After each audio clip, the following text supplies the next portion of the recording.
Voltamos com o Papo de Juventude. Hoje estamos conversando com uma galera da Juventude Negra para contar um pouco sobre o que já foi alcançado pelo povo negro, mas o que ainda precisa ser atingido.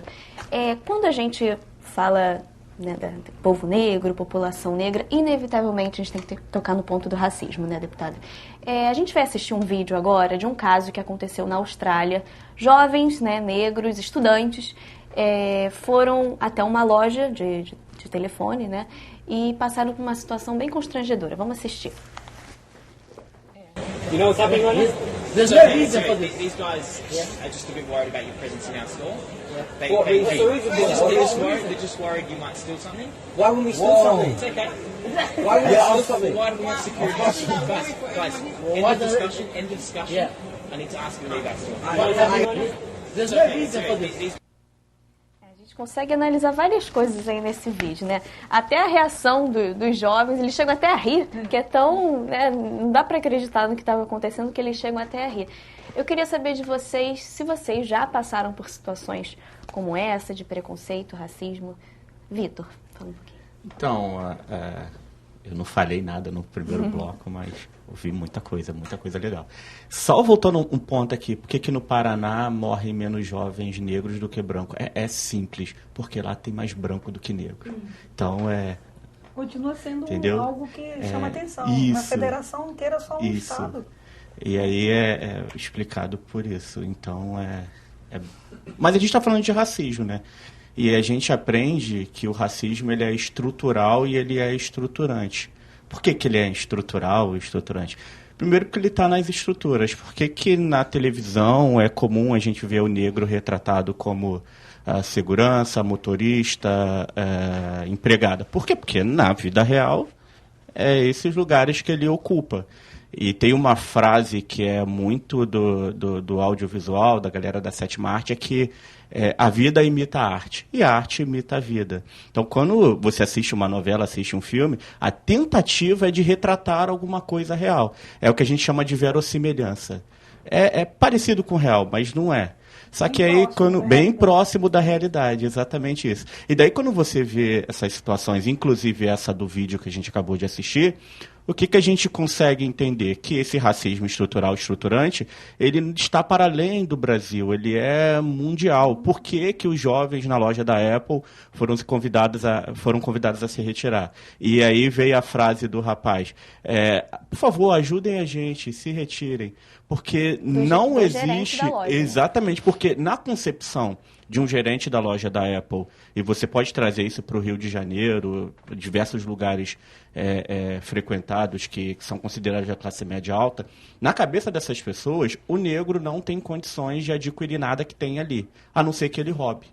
Então, se aparece um negro ali, imediatamente ele vira objeto de alvo. Eu estou lembrando que aqui no backstage, quando a gente ainda conversava, a deputada falou que foi seguida dentro de uma loja porque o segurança achou que você iria roubar alguma coisa. E por que ele... o que tem na cabeça dele? Bom, ali está uma mulher negra, então... Não tem condição de comprar, ainda mais que eu sou um pouco abusada e... Eu entro onde eu quero entrar, onde eu acho que eu devo entrar, os espaços são abertos. Essa sua frase, não tem condição de comprar, explica tudo. É verdade. Então, e por que a gente é sempre taxado como o povo que não tem condições de comprar? Porque a gente tem que falar do emprego, que a gente estava conversando agora há pouco, a gente tem que falar das questões de representatividade, porque o que a Vatuzzi falou, e o Jonathan e a Kelly, foi o quê? De representatividade. Por que o sobrinho do Jonathan quer ser jogador de futebol? Porque quando ele olha para a TV, ele vê o Neymar, ele vê o Pelé, enfim. Ele se encontra naquilo ali. E quando eu olho para a TV e eu não vejo um médico negro, eu não vejo um engenheiro negro, eu não vejo um arquiteto negro, eu não vejo um negro como protagonista, bom, eu tenho a pensar que não é para mim. Não é para mim. Não é para mim. E quando na verdade é para mim. Acaba se tornando até algo... As pessoas costumam dizer, isso é cultural. Isso, estrutural, estruturante. Está na cultura. Está na cultura. Mas nós estamos enquadrados nessa cultura. Né? Nós somos parte dessa cultura. E nós precisamos pintar também esse quadro. Exatamente. Né? Eu também sou artista da minha vida. Eu que pinto o meu quadro. eu que posso modelá-lo, fazer da forma que eu quero. Mas isso é um trabalho de consciência realmente. Eu sempre passo isso, a minha vida inteira eu sempre trabalhei, desde os 16 anos, com crianças. E crianças pobres, na sua maioria pobres, sem, à margem da sociedade. E eu sempre disse isso para eles, não deixe que ninguém pinte o seu quadro de vida, pinte-o você mesmo. Né? Então, como pintar? Porque a criança, a gente tem que ir na linguagem dela, ela tem que entender que essa pintura é ela que vai construindo, é a construção de vida dela, né? Para que ela possa, de uma forma abstrata, entender como é que ela pode fazer essa construção. Então, as pessoas sempre falam, isso é cultural, é assim mesmo, tem que fica na sua, fica quietinha, que... Minha mãe, ela sempre diz, até hoje, minha mãe é viva, ela dá risada comigo, ela fala que eu nasci para desafiá-la, né? Porque a cultura da minha família é fica quietinha, filhinha. Tá aí, era isso, mas eu não entendia isso. Eu falei, mas não é possível. Deus não me mandou aqui só para eu seguir esse script aqui direitinho, que estão... Não, tem alguma coisa que não está certa. Eu acho que eu posso pintar o meu quadro. Isso, né? Então, foi isso que eu sempre cresci pensando. E hoje minha família, minha mãe fala, realmente, você tem razão. É orgulho, né, deputada? E é um dos trabalhos da senhora, um dos projetos que já foi aprovado aqui na casa, é o Prêmio Dandara, né? Sim. Que é importante ressaltar. Dandara apoiou Zumbi dos Palmares na luta da escravidão. Fala um pouquinho sobre esse prêmio, então, quem pode recebê-lo?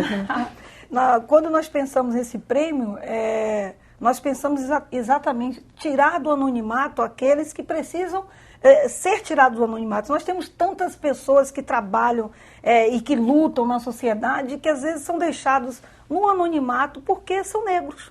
Na sua maioria são negros, mas são pessoas de destaque, fazem belíssimos trabalhos sociais, fazem trabalhos humanitários, têm destaque na sociedade, sim, como empresários. Eu conheço vários médicos, empresários, eu conheço desembargadores negros, todos eles negros. E por que não trazê-los a tirar desse anonimato? Então, o Prêmio Dandara, o objetivo, quando eu pensei em criar o prêmio, veio até aquela questão...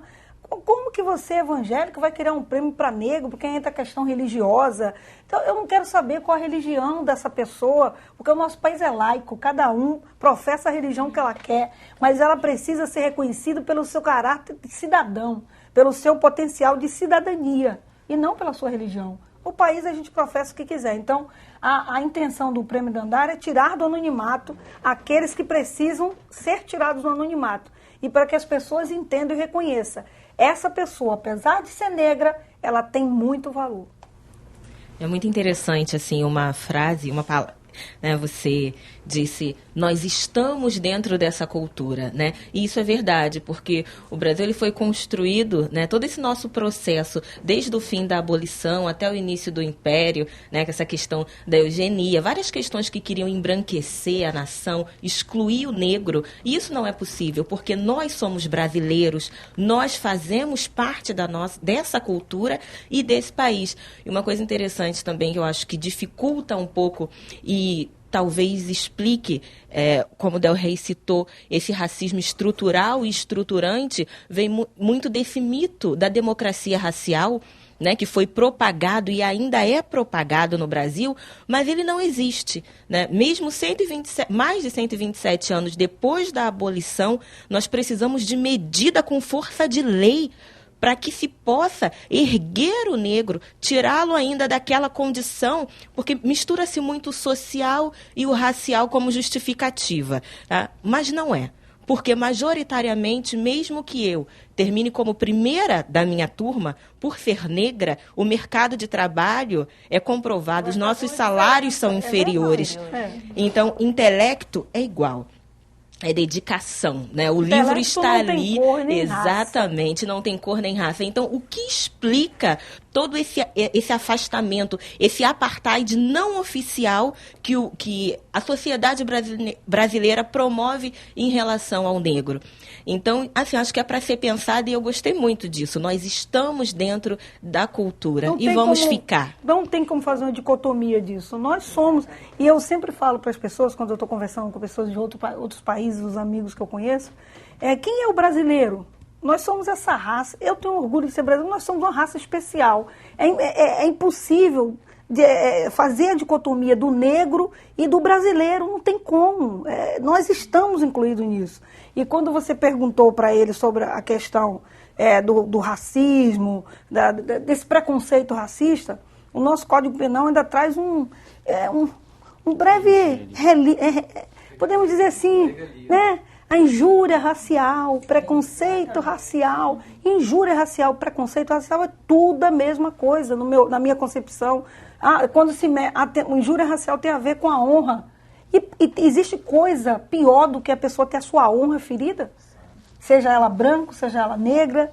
Então, assim, ainda dá um certo conforto, uma certa liberdade. Né? Deixa uma brechinha ali, vamos cometer as injúrias raciais que as penas são bem leves, né? São mais porque, leves. Deputada, geralmente quem comete o crime de racismo, a gente tem acompanhado isso na internet, são pessoas, na maioria das vezes, classe média, média alta.